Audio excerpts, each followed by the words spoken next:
Hello and welcome along to Clare FM's Sideline View. It's Derek Clinch with you for the next hour. Coming up on the show, we'll be looking ahead to Clare's National Hurling League tie with Down, discussing where Clare soccer lies in terms of club facilities and the impact it's having. We'll hear all about the Clare Camogie All-Star Awards, and we'll have Greyhound focus too. Now, as we prepare to welcome down to Zimmerbeim at Parky Soag, I'm delighted to have the man that'll be in the bonnet door bib in the form of Ronan Sheehan with us to look ahead to it. Ronan, thanks for taking the time to have a chat with us this weekend. I suppose from a Down perspective, you're making the trip off the back of, again, it's a hard one, I suppose, to maybe marry. Is it a disappointing result but a hugely encouraging performance against Wexford? Yeah, absolutely. I suppose probably two conflicting emotions. One would be enormous pride in how we played and how we executed our game plan and how we actually, performed throughout the game. And then I suppose the frustration that after putting ourselves into a really good position of bringing it back to 25 points apiece, that we couldn't finish the job in those final couple of minutes. So yeah, I suppose conflicting emotions, but overall, really, really happy with how we performed. And I think, to be honest, that has been our kind of primary kind of focus in the league, is to make sure that in every single game we perform to our utmost. And if we do that often enough, well then, the results will go our way eventually, and we hopefully will pick up the points to stay in the division. Won't be easy, but that remains our aim, and that hasn't changed after the weekend. 25 points is some shooting. Yeah, look, really happy with that, because the week before we probably left at least 5 or 6 fairly decent chances behind us, Derek, in the first half against Carlow, where we probably should have been going in at half time, maybe 114 or 115 to 8 points ahead, which would have put a very different reflection of the game, particularly in light of what happened with Rory getting sent off in the second half. So really happy with how we were scoring. But clearly, Wexford hit 2 points more than that, and indeed in the first half they couldn't miss. And it's interesting. It's probably one of the things you notice about the difference in the two and the divisions is, there were times there we were forcing the player out towards the wing, forcing them out towards the sideline, doing all of the things you'd coach a player to do. And the Wexford's player was able to hit it over his shoulder and over the bar, and I was even watching the game, the Antrim Clare match there during the week, and there's a ball broke maybe 55, 60 yards out, and Tony lifts it, does his usual kind of 3-4 steps to burn away from the man and just glides it over the bar. And that's just the difference in what we've been used to playing and what we're playing now, is that, that level of defending is still good. It still is the right thing to do. But the player you're playing now is just that good that, being over in the sideline just isn't the defence it might have been in Division 2A a couple of years ago. Yes, it's in the context of the learnings that you're talking about there. Like, maybe just take us on a journey through, I suppose, where Down hurling has come from, maybe in the last 4 or 5 years. Yeah, look, I suppose I'm in this role now 8 years. I think maybe John Kiley's one of the few guys that's in role longer. He clearly is a lot more successful too. But so I've been here about 8 years. And when I took over, I suppose I took over after taking the minor teams and things like that, and Celtic Challenge, and Down were in Division 2B and actually couldn't get out of Division 2B. We probably had 10 years or 8 years maybe in 2B where we got into a number of finals and couldn't get out of it. And that was our first objective, was to get out of 2B, believe it or not. And we did that in 2010, the COVID year, and we qualified for the final in March, and we didn't get to play the final until October, I think it was. Strange year, but qualified for the final, won that final in 2020, got up in the 2A, got to a league final a couple of years later against Westmeath and Thurles, and they beat us. Remained in 2A since that point until last year, where we managed to get promotion down in Kerry, and indeed won the league final then against Kildare last year, and got this opportunity to play in 1B. And I think it's something like the last time we won Division 2 of the National Hurling League in Down was, I think, something like 2004. And the last time we've been playing in kind of an iteration, let's call it, of Division 1, and I accept that it's 1B and not a 1A, is, I think it's about 17, 18 years ago. So this is a massive step up for us. It's probably a testament to this group who I've had for the last 8 years. And to be fair, probably I have maybe 70-80% of the same guys that were with me when I started this journey. Some of them very young, like Tom Murray, only maybe 18 years old when we started this journey, and Dahi Sands, guys like that. But it's unusual, and let's call it the middle tier, or towards the bottom of the middle tier even, which was certainly where we would have been, to be able to retain players for that period of time. And I think the players bought into what we were trying to do. They saw us improving from 2B into 2A, from 2A now into 1B.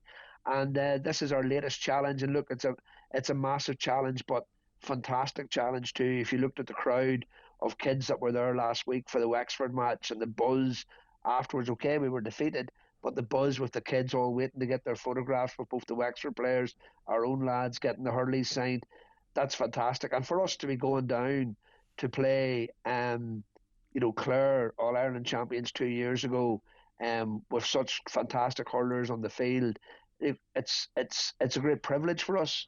And we're going to go out to do our very best. Of course we are, but we're also mindful of the scale of that challenge. But for some of my players to share the pitch with some of the best players of the last 25 years is fantastic. Now, my young son, Austin, who'll be with me, he might get post-traumatic stress, given he was beside me in the All-Ireland final in 2024 when we were beaten by Clare, and he cried the whole way back to the Burlington. But yeah, he's massively looking forward to it as well, Derek. And to be honest, sure, why do we do any of this but to inspire the next generation? And I think that's very much what this current down team are doing, and another opportunity for that on Sunday when we face Clare. So it sounds like a perfect mixture of players buying into a brilliant setup that was spearheaded by yourself, but also just a sheer passion for the game that would have sustained you through those Barden years.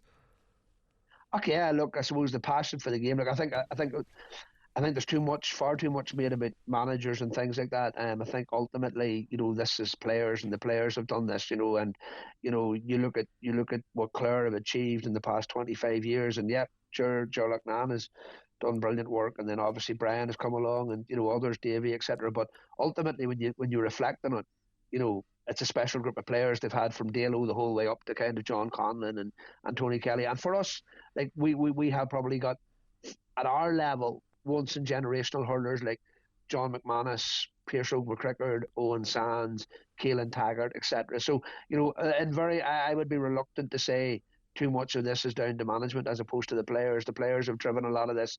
In terms of the passion for the game, look, we're as passionate for the game as anybody in Ireland. Our unfortunate reality is there just isn't that many of us. We don't have as many passionate hurling people as there are down in kind of 6 Mile Bridge or Clonlara or Ballyea or whatever the case may be. But the reality is this: if you were to bring the biggest hurling zealot in 6 Mile Bridge and compare him to the biggest hurling zealot in Ballygalget or in Newry Shamrocks or in Breda or whatever, there'd be absolutely no difference. There just isn't as many of us, if that makes sense. But our passion for the game remains undiminished. And the reality is this: like my late father used to say to me all the time, like hurling might die. That might be the case. Hurling might die in some of these hurling heartlands, but don't let it be on your watch. And that's what we all have to do. We have to keep the flame going. We pass the flame on, and what happens in the future we can't necessarily control, but we can certainly control what happens during the time that we're on this earth, if that makes sense. Absolutely. And I suppose a lot of the discussion in December, January time is around the bottom line and how much it costs to keep teams going and all the rest of it. So from an off-field sense, from resources, that must be a constant struggle as well. Yeah, well, we're very lucky, Derek, to be honest. We probably don't experience maybe some of the hardships that goes on in other counties. Our county board are immensely supportive of what we've been doing and immensely supportive of hurling in general. I'm involved not just in the down senior team, but I'm involved in the development squads.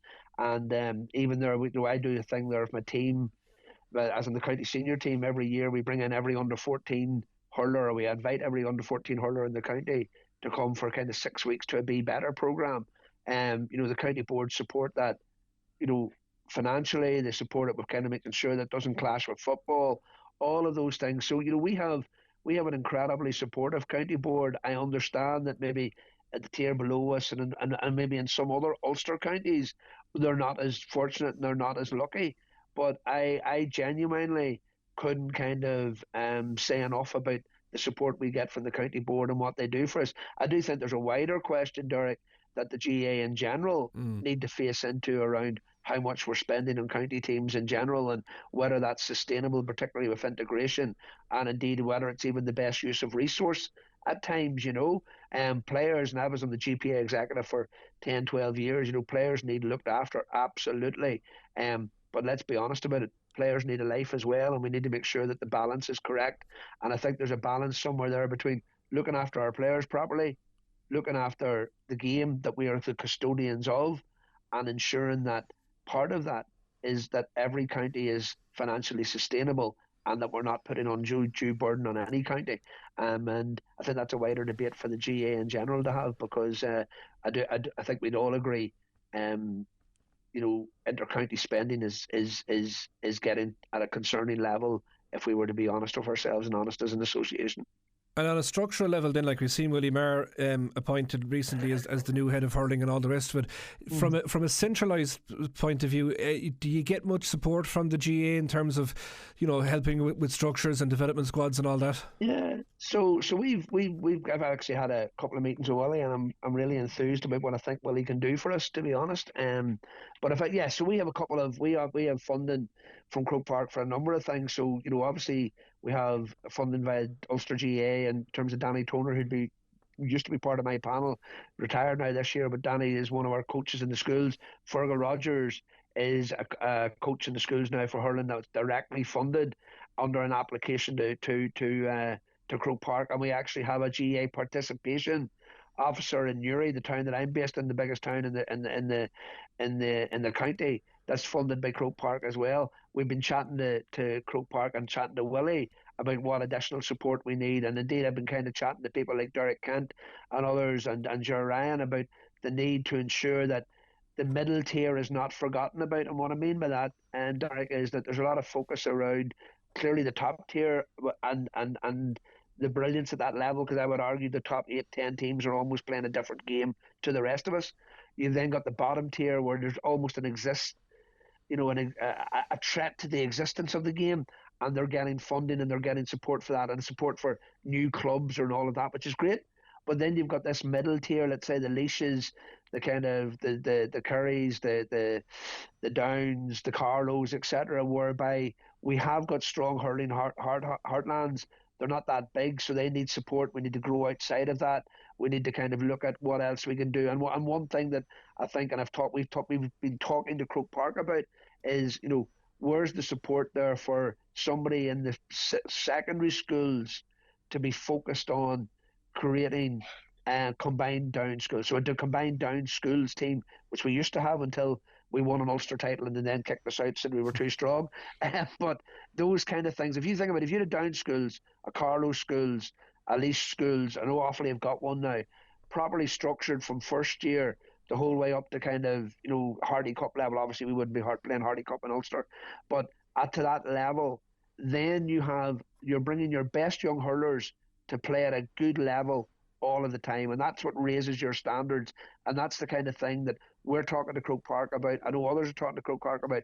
That's the kind of investment that makes a difference, allowing us to broaden our base, because Down will play Clare this Sunday, and it's fantastic, and it's a great competition, and it's a great opportunity for us.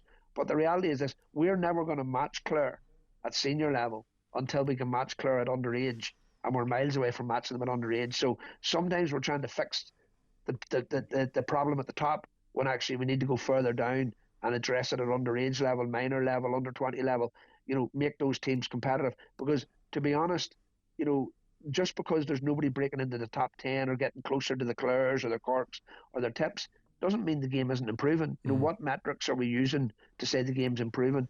If you look at a Division 3 hurling match now in the National League and you compare it to 20 years ago, it's night and day. The game has massively improved. Might still be the same teams playing in it, but the game has improved. So, sometimes when we look at the wrong metrics to say, has the game improved, has the game advanced? Like Down are probably playing Clare for the first time in maybe 16, 17 years. I'm not saying the result will be any different than the last time in Cusack Park, but I think the quality of hurling on display by both teams will be significantly different and significantly better. So the game is definitely improving. It doesn't necessarily need to be focused on the fact that is the gap narrowing. I'm not sure that's necessarily the right metric to be looking at. You mentioned there that you spent time as a GPA rep, and I know that you came across a couple of Clare lads within that role.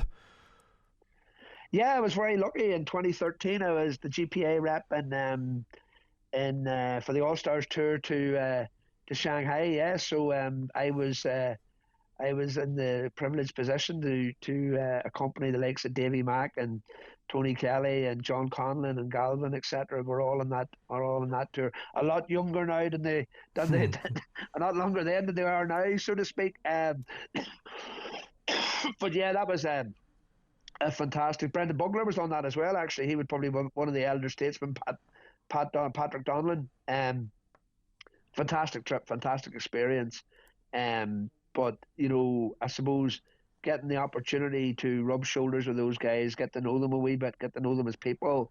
Sometimes we forget because we see their brilliance on the field that actually off the field they're just as good a fellas and they're just great lads. And I think what that group have achieved for Clare and for hurling in general is incredible. Like if I go to under-8 training in Shamrocks and I take our underage teams here, I go to under-10 training, you'll see a load of Clare jerseys. When I was growing up, as a young fella, although we were always brought to Munster Championship matches, and I remember Sean Stack and Lochnan, and then to later to Sterling Lyons and Tommy Guilfoyle and Johnny Cannon and all those great players.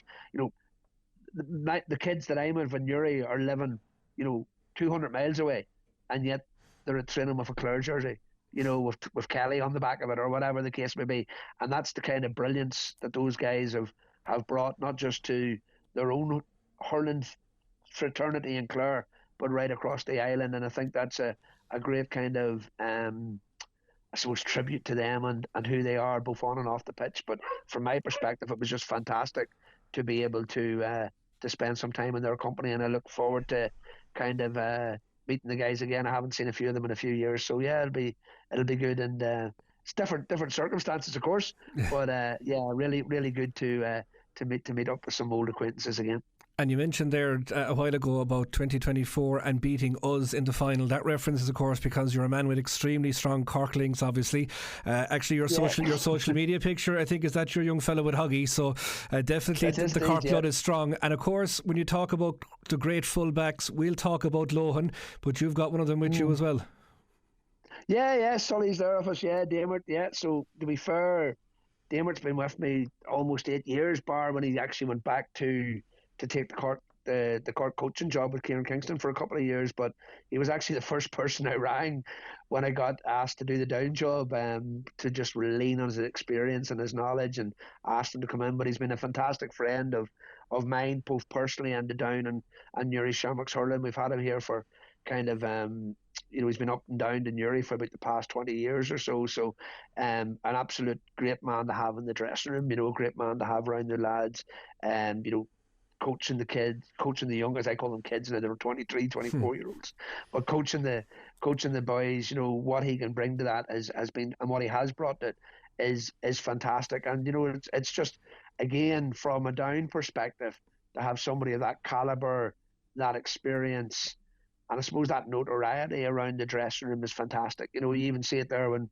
we bring the mascots in to maybe before a National League match or whatever, and they're almost in awe when they see Damert or whatever, So, yeah, look, it's fantastic. And, I've been very lucky to have Damert and count Damert as a close personal friend, to have him come in to help me, but also, privileged over the years to watch him at his pomp when he was, manning the square for Cork. And it's, for my own young fella to come, to be able to, I suppose, share the same journeys I shared with my own father, Munster Championships, going down to the games, seeing some of the great games. Not always, you don't always win them. That's part of the learning as well, but it's fantastic for me to be able to pass that on, and hopefully in years to come he'll do exactly the same thing with his own son as well, And if I can, just before we leave you go, Ronan, because you've been very good with your time, obviously there's a big game on Sunday, but there's a big one too then on a Saturday evening. The park by the Lee looks like it's going to be close to a sellout for the game with Tip, which is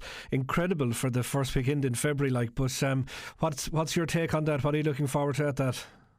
Yeah. Look, really looking forward to the game. I think it'll be fantastic. Fantastic occasion, isn't it? Isn't it incredible to see that kind of crowd go to a league match? And that's brilliant for hurling in general. Yeah. Look, it's probably one that Cork will want to put down a marker on, and will want to kind of maybe, get a performance. But on the flip side of that, and people say, well, maybe Tip are All Ireland champions. They don't, they won't go at it the same way. You got to remember the last two times Tip went down to Páirc Uí Chaoimh, they got a bit of a clipping. That won't sit well with Liam Cahill as well. So I'm expecting a real humdinger. I think Cork might edge it by a point or two, just solely because they probably need to win more from a psychological perspective.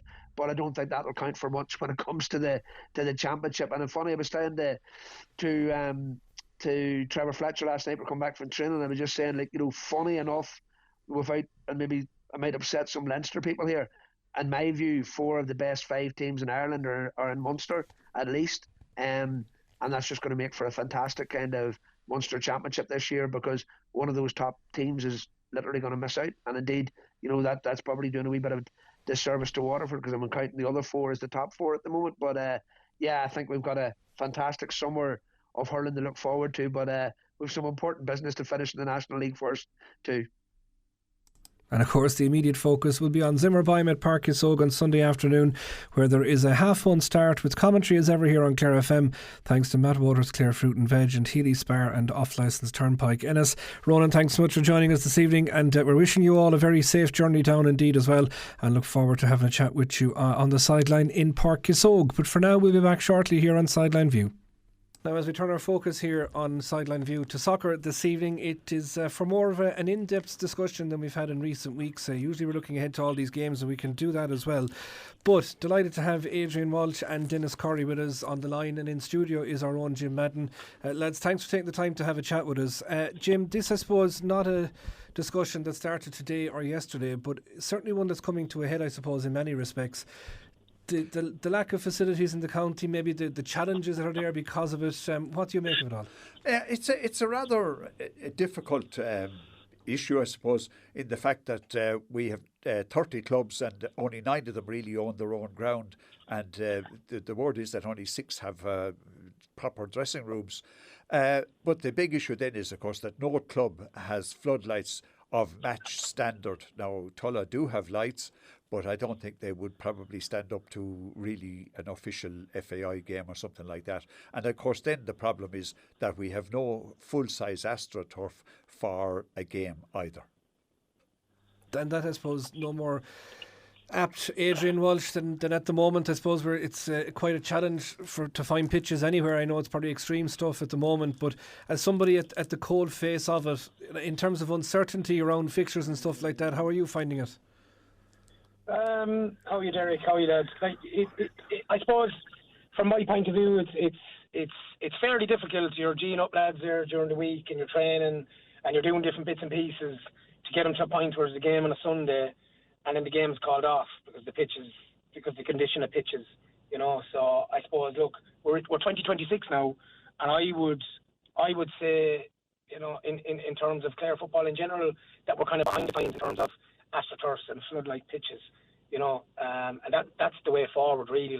Then we don't have that, we don't have games called off. You can play 7 days a week, and I suppose, look, you're like, I speak for our own club, our pitch, we've had 3 home games, and the pitch was in pretty, considering the weather we've had, and fair play to Jimmo and the rest of the ground staff, we played actually Tulla recently, and it's not really a football match, when you're playing in the middle of winter. It's just a mud bat, really, We played Bridge United, thrilling game, but it's a mud bat, I was down at Pike and Bridge, the surfaces aren't, they're actually dangerous, to be honest about it, slipping and sliding, and, it's wrong, really, to be honest, I suppose, Dennis, in terms of facilities in the county, Tulla United are certainly a shining light in what you have developed out there in the Craig. That didn't happen overnight, it didn't happen by accident either, but is it something that you feel can be maybe rolled out across the county, or what's your take on it? Well, I suppose Jim referred to the matter of ownership. That's the first issue that you have to try to deal with. Even though you can get grants through, if you have lengthy leases, I think the ownership is a big stumbling block for a good number of clubs. And then, obviously, the second aspect of it is the finance. You have to be in a position where you can go to war, and whether that means buying some property or progressing to develop it. It just takes a lot of money. And I was just reflecting on something that came in the news today about the price of properties in Clare, that they've gone up to record highs for land, and we all know what has happened to the cost of building. So it's a big undertaking, Derek, for any club. We were lucky. We had a very good committee. We have a development draw that is supported by a huge number of people in the East Clare area. And only for that, we just wouldn't be able to have what we have. And Jim, I suppose all this came about in the context of a post that appeared on the Clare District Soccer League Facebook page. I'm just looking at it here. It was on the 25th of January. But some really interesting points made in it. I'm not quite sure how much we can kind of look back on it. But it says that Clare has a population of approximately 127,000 people. Bodo, which is a region inside the Arctic Circle of Norway, has approximately 53,000. They were playing Manchester City not that long ago. And it's a bit kind of tongue-in-cheek, but it does make its point that if facilities build it and they will come, how can we get about this? How can you get around it? Well, it is difficult, as Dennis pointed out, and Adrian will also be very much aware. It is all about resources, and it does appear that, comparing Ireland to teams and clubs or whatever north of the Arctic Circle, I think is a bit out of kilter with the reality, because the governments there knew and know that they have to invest, because to keep the people, to look after people from a sport and all of that point of view. But I think the whole lack of facilities and the standards in Clare were really brought home to me a couple of weeks ago. It highlighted it when there was an MFA game involving Newmarket and St. Michael's. I travelled down to the game. It was of a Saturday evening, kick-off 7 o'clock. The pitch, a number of Clare people that were with me at the game commented how good the pitch was. Now, the reason for that is that the St. Michael's ground staff mind it very well, the same as they do at Avenue and Tulla and Newmarket and all of that. However, they have one thing. They will not allow teams to warm up on the pitch. They use there's two small AstroTurfs for when getting warmed up. They also have a stand, and they had excellent floodlights. That game could not take place in Clare because the lack of the proper facilities. And then in the last week or two, with Galway and Limerick reaching the final of the FAI Oscar Traynor, and it was said to me by a colleague of mine in Galway that Clare would have been the obvious venue for the final, but he said there's no venue in Clare up to the standard that's required for the game. And that is highlights and maybe brings an emphasis onto the lack of investment in Clare soccer. And Adrian, got some information from a man that knows plenty, maybe more than most, about Clare soccer, in the form of Dennis Hines. And I suppose the crux of what Dennis was kind of trying to get across maybe was this need for investment in from a multi-sport perspective. These kind of community-led facilities that wouldn't be just one ownership, that a lot of people would have access to it, and maybe being strategic around the county where those might be placed. Is that what it's going to take, a kind of a joined-up multi-approach? Well, yeah, I would agree, I suppose, in terms of, you've Lees Road, above there, flat out all weekend, can't get into the AstroTurfs to play games, the school boys. So in terms of Ennis, definitely, and I would imagine Shannon same way, centralisation of hubs like that. I was speaking to somebody the other day, there's at the moment, there's one football pitch in Lees Road, there's one rugby pitch. I know that they're saying that there's another football pitch, but it's really a GA pitch, and then there's the AstroTurf. It needs more pitches. It needs more pitches, simple as that. It needs AstroTurfs. Yes, there's a full-size AstroTurf in Kilmehel. A few years back, we tried use that, but it just seems to be just that little bit far out for certain teams to travel out. Great facility, absolutely fantastic facility, but it's just a bit far out. So centralising the hubs would be a good idea. There'd be no reason why clubs couldn't come together. Ennis Rugby, maybe a couple of teams in Ennis, and to have that, all you have to do is look at the GA, look at Clarecastle, full size Astro. There's no soccer going on down there, and a full size Astro, and it's predominantly GA, But in terms of Clare football in general, like, we are so far behind in terms of a whole. Like, it's actually not funny, And I understand Clare is a GA county, predominantly looked at as a GA county. So is Mayo. Mayo now have a League of Ireland team. They have a structure in place. There's no reason why Clare couldn't have. However, the facilities would see that it doesn't. Like, if you can't, as Jim said, hold an Oscar Traynor final in Clare, like, it's kind of embarrassing. However, I do know that there's been a subcommittee with the CDSL formed, and that the wheels are in motion to have a full-size AstroTurf there. But it does, like Dennis said, it needs a centre of excellence for our kids. Like, every kid, when I was growing up playing football, you dreamed of playing the county grounds. I don't see kids playing the county grounds now at the minute. There's too much traffic on it. I was recently at Treaty versus Galway United, and I mean, it's just kind of left there for years and years and years. It feels that it's just abandoned, And in terms then of coaching, you've all your best coaches going into Limerick to coach in Limerick when Clare is on our doorstep, And I just feel, people might like me saying it, but like, clubs are falling behind. There's maybe 4 to 5 clubs in the top tier that are pushing on, and all the rest of the clubs are falling behind and lagging behind. It's just it's the nature of it. You push on. Eventually, they'll be so far behind that it just will be non-existent competitive football at a high level. And Dennis, just a final word on this. In terms of the county grounds, as we mentioned a couple of times there, plans in motion or certainly plans being discussed for it to be converted from a grass pitch to an Astro. Could that be a way forward, or what's the thinking on Astro, I suppose, as the years go on? Because there's the quality of it, the maintenance on it. Has the thinking around that changed a small bit? I'm not so sure, Derek. Obviously, from the point of view of using the facility and multi-using of the facility, the AstroTurf does tick a lot of the boxes. And I mean, where you have a full-size Astro in the same way that you have one back in Kilmehel, it is an excellent facility. So too is the Lees Road. I suppose I have mixed views on it from the point of view of a playing surface. You can see even issues here in the League of Ireland with Derry City and with Dundalk. I know Derry are looking to take out the pitch that they have been using for quite some time, on foot of a lot of complaints from players and injuries.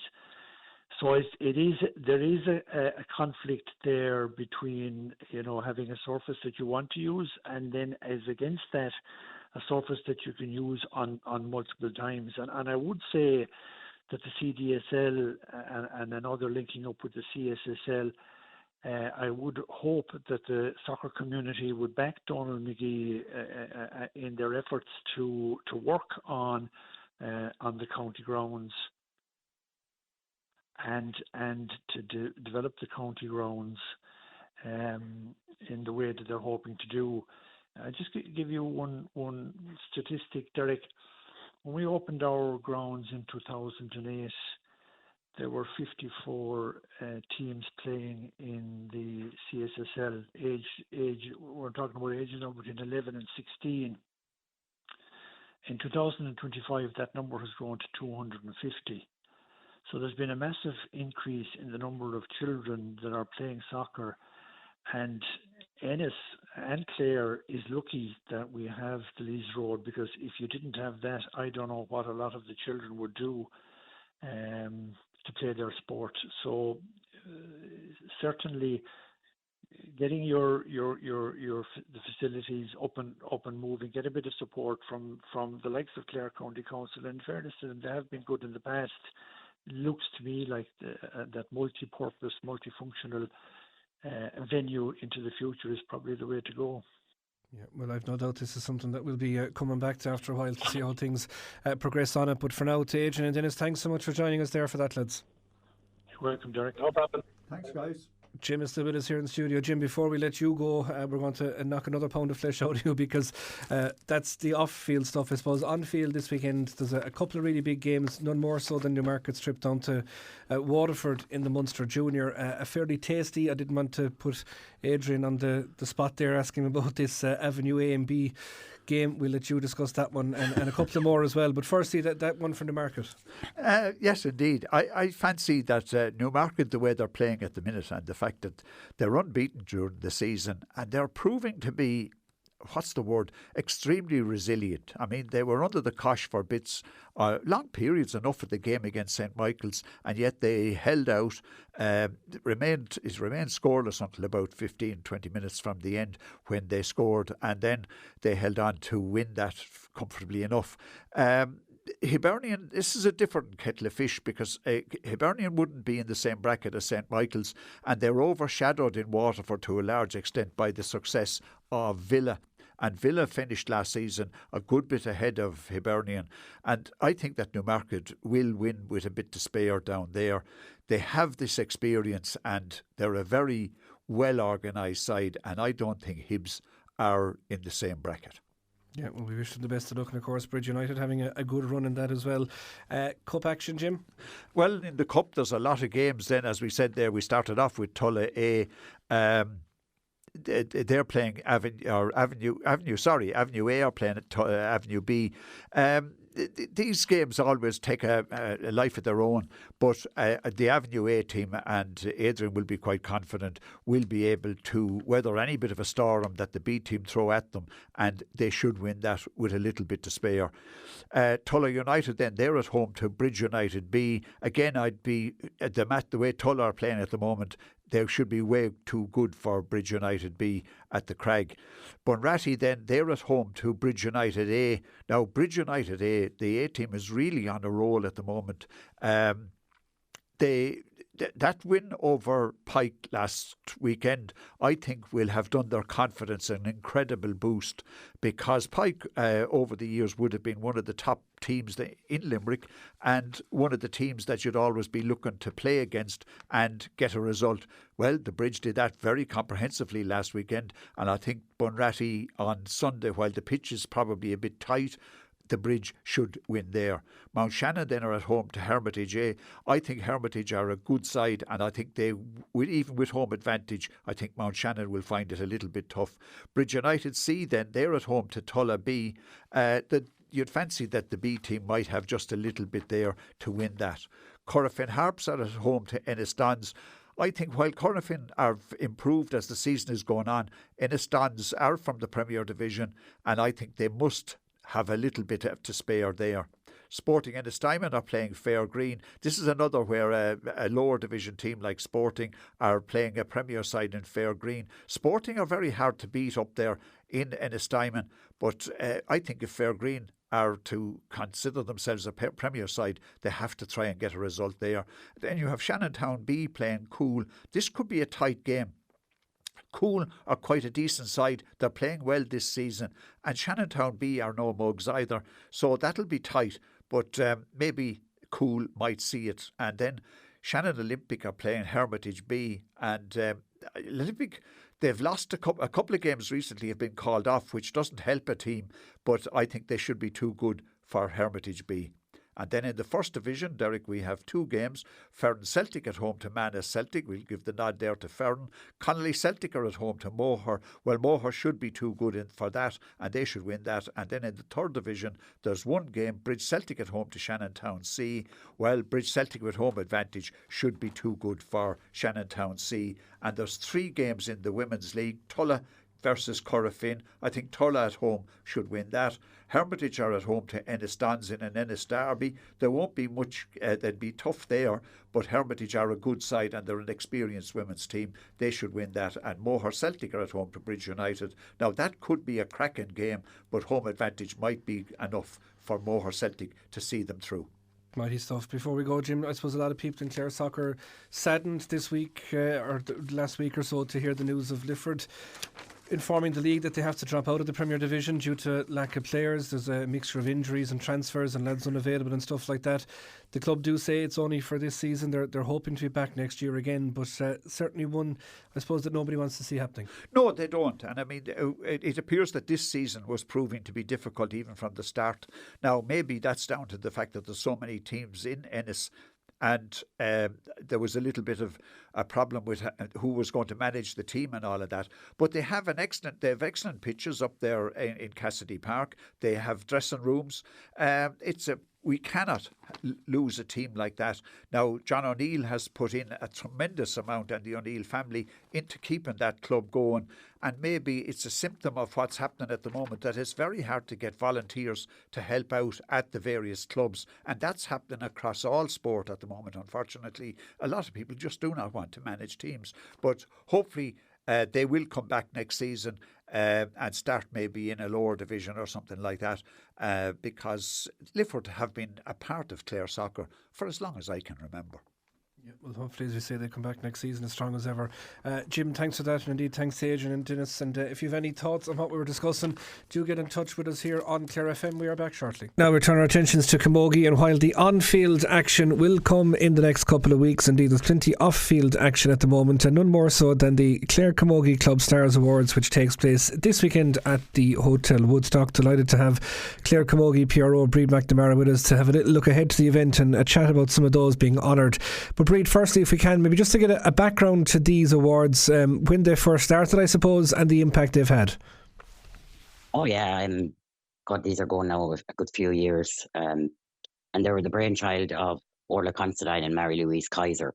And I suppose the national body had introduced the Camogie All-Stars in 2004, and obviously we had Catherine O'Loughlin nominated in 2004, Catherine O'Loughlin, Deirdre Murphy in 2005, with Catherine picking up Clare's first All-Star. And it resonated in counties, if you like, that this inter-county players were being recognised. And in the Clare executive, Orla Considine and Mary Louise Kaiser put their heads together and said, we want to start doing something similar here in Clare now for our club players. So that was the brainchild. They were the brains behind it. And that's how it started. And it was 2008. And I suppose we used to factor into the night as well. We used to give the development squads would come in, and if up as far as minor had won a Munster title, they'd also be honoured on the night. And in more recent years, unfortunately due to COVID, there was a hiatus on it, and we're delighted to be able to kickstart it again now this year. So we are, Derek. I suppose it's when you think about it, like, it's a great idea to maybe, I suppose, honour those that may not have had the on-field success. I know that there's Lifetime Achievements Awards and volunteer awards and all the rest of it. And maybe as a society we're guilty of not appreciating people enough only through the prism of victory. So I suppose this is a nice way for people to get that little clap on the back. It is, and it's a nice way as well, because we put it out to the clubs. Who do you want to get the under 16A award? Who do you want to get the under 13C award? So it's the management of the teams in those clubs who actually go back and they look at it and they go back through all their notes. They pick the players. So we're only delighted to be able to give that award to all these girls tomorrow night in the Woodstock Hotel. It's, I suppose, the one thing, just even looking at the list of recipients, it's fair to say that Clare Camogie is in a strong place in County Clare, because we have clubs north, south, east, west and middle of the county all represented. So there's no actual stronghold where Camogie is dominating and other clubs are trying to catch up, if you like. When you look at the array of clubs, Corfin and North Clare, Wolf Tones have 3 award winners. Kilmaley have a couple of award winners. Out East Clare, we have Scariff, Ogonnelloe, Broadford, Bodyke, Whitegate, and for the first time ever, Smith O'Brien's will be picking up a Club Star award. So it's marvellous for all them clubs. And then bang in the middle of the county, we see Rouen Camogie Club, Aero Camogie Club, St Joseph's, Clooney Quinn. So you can see there is a good spread of clubs picking up awards tomorrow night. So we're looking forward to a really good night. And as you say, it's also an opportunity for us to recognise the Volunteer of the Year, Marion Rogers from Scariff, Ogonnelloe. You and I would have known her better as Marion O'Brien back in her playing days, those glory days for Scariff, Ogonnelloe, when they competed in the 2013 All-Ireland Club Championship, again in 2016. Marion was a stalwart of that team at that time, so she was.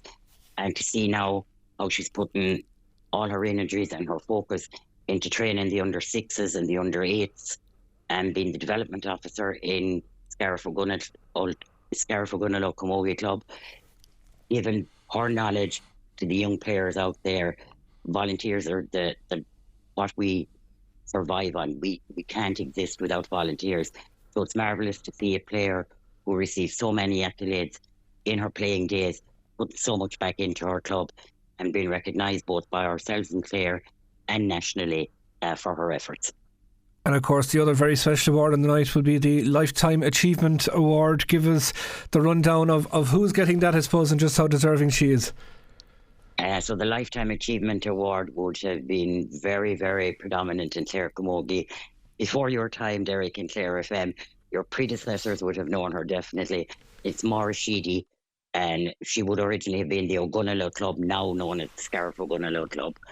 And I think there are very, very few people in the county who could actually stand up and say, well, I've been an officer in my club, I've been an officer on my county board, I've been an officer on the provincial council, I've attended at our Orla meetings, I've been a selector on county teams, I've been a manager at club teams, I've managed county teams, not to talk of all the jerseys she's washed, all the sandwiches she's made.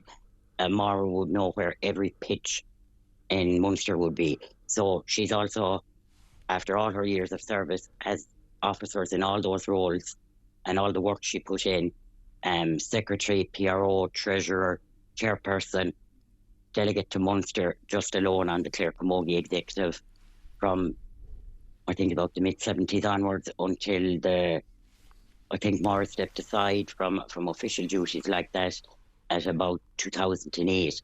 She then took up the mantle of being a trustee of Father McNamara Park. So she's always there and has always been there. And I know that when I myself was county secretary back in the early noughties, Maura was always a voice of reason, a voice of logic. And it's absolutely marvellous that she still has such an interest and a dedication to Camogie. And we're delighted to be able to honour her with the Lifetime Achievement Award tomorrow night. Absolutely fitting recognition, and congratulations to all award winners. You'll hear more about them throughout the Clare Camogie social media, and indeed if you're in Woodstock tomorrow evening, just tell us, Brede, what time is it all kicking off? What time will you be dipping the bread into the soup? So we'll be starting off at 6:45 for all those media photographers and journalists who wish to interview all these stalwarts from their club, and then we'll be progressing to function room for 7:30. And I suppose because we have over 20 club awards to players, we'll do those first, then we'll have dinner, and we will be recognising the volunteers and the Lifetime Achievement after dinner. And just to mention that Aoife O'Connor from Tubber Camogie Club, who was our 2024 volunteer, and Tara McMahon from Corfin Camogie Club, our 2023 volunteer, they will also be recognised on the night, so they will. And we're looking forward to a great night, so we are, Derek. Well, the best of luck to everybody, and we wish you all a great night as well. Brede, thanks very much indeed for that. Alan Troy joins us now for Greyhound Focus. Good evening and welcome to this week's Greyhound Focus. The Scanner-owned Aaron View was amongst the winners at the National Coursing meeting last weekend at Clonmel. It is a dream of many greyhound owners to have a runner at this prestigious event, and the dream became a reality on Bank Holiday Monday in the Hotel in Manila Grace and Matt Bruton All-Age Bitch Stake for the Liscannor-owned Aaron View. Owned by Liscannor's Donald Malone, Aaron View is trained in Abbeydorney, Kerry by Dan Brazel, and she was priced at 10-1 for outright honours. She was bred in Canberra by John McDonough, and Aaron View had all the answers on the hill to run out as the winner in this £15,000 stake to the winner. The Malone and McDonough clans are staunch members of Liscannor Coursing Club. And in the T.A. Morris stake, which is consolation for first round dogs defeated in the Derby, Ted Tastic proved to be the winner for the Whelan's and Sunday Syndicate, which is predominantly based in Doon, County Limerick. But a member of this syndicate is Tulla native Ethan Maloney. And now on the track front, recent Clare owner winners at Limerick Greyhound Stadium include Pete Snowa for Tulla-based trainer Donny Duggan and Shannon man Peter Russell. A son of Burgess Bucks and No Time to Talk, he recorded career win number 11 in 29.77. Snuggy Dashed, owned by Miles Cummins and Breda Casey from Newmarket and Fergus, notched his fourth career success in 29.78. He's a son of Jacob Tashaladek and Miles Girl. Run for Rum, a son of Ballymac Best and David's Emma, was an impressive winner in race 8 at the Limerick track recently. He's owned by the Room for One syndicate, which comprises of members from Quinn, Newmarket and Fergus and Six Mile Bridge, and is trained by Stephen Murray in Six Mile Bridge. Syndicate members turned out in big numbers to see their charge win by 3.5 lengths in a time of 29.12. And from Galway Greyhound Stadium, there was a nice double for the Burn Park Kennels from Kilmahel. Burn Park Cashout is proven to be a real consistent performer for Maria Brown, as he made it 5 wins on the bounce with a 29.22 victory. He's a son of Ballymac Cashout and Burn Park Blossom. And the double was completed by Burn Park Class over the 550-yard strip with a winning time of 30.67. This was this daughter of Grangeview 10 and Burn Park Willow's 4th career success. And Tubber native and Gort businessman Jerry O'Donoghue has really enjoyed the winning exploits of On the Lat. A son of Broadstrand Bono and Brickhill Sharon, he stopped the clock in 29.12 to claim his 13th career success. That's all for this week, folks. Slán agus Bannacht. Alan, thanks as ever. That is us out of time once more here on Sideline View. The West Wind is up next. Trace McInerney is in the hot seat this evening. Do enjoy the rest of your Friday night.